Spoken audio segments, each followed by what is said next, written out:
vorrei assolutamente dare la parola immediatamente a Manuel Carraro per uno dei storici, una delle risorse fondamentali di Plebiscito e nonché membro del Consiglio dei 10, della delegazione dei 10, come loro amano farsi chiamare, e prego a lui di fare questo discorso introduttivo. Prego Manuel. Grazie Mario. Grazie a tutti e benvenuti. Sono contento di vedervi, sono contento soprattutto di vedere che non conosco nessuno. E questo è già praticamente un bel passo in avanti rispetto a quello che... sì, a parte la Monica Dorigon, che la conosco molto bene.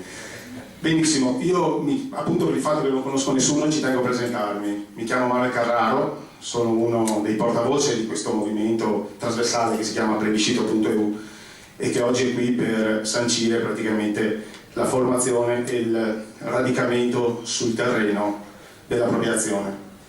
Sono uno degli eletti, 10 delegati a quello che è stato praticamente un evento storico, cioè il fatto di far votare 2 milioni di persone e di dichiarare l'indipendenza il 21 marzo scorso a Treviso.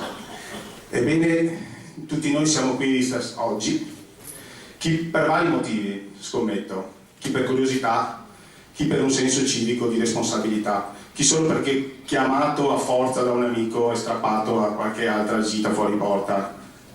Però una cosa, sono convinto che una cosa ci accomuna tutti in questo momento. Quest'aria, questa sensazione di mura domestiche, di casa, la sentite tutti, vero?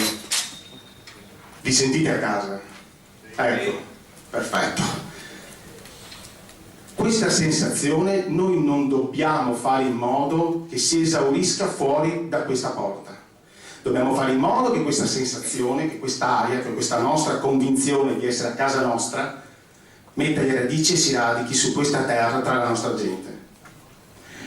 Allora, oggi è proprio questo. Prima ho fatto riferimento a Plebiscito, Plebiscito.eu. Noi siamo Plebiscito.eu, noi siamo proprio questi.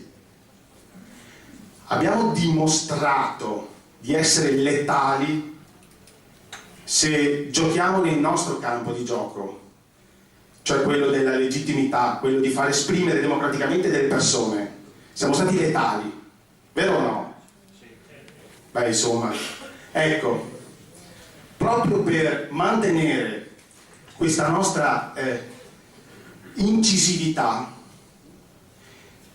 e nell'eventualità che si renda necessario scendere in campi, in territori di gioco a noi non consoni, cioè quelle delle tanto chiamate in causa ultimamente istituzioni, ricordo, che sono semplicemente un'espressione tentacolare di quello Stato che vi sta strozzando, ok?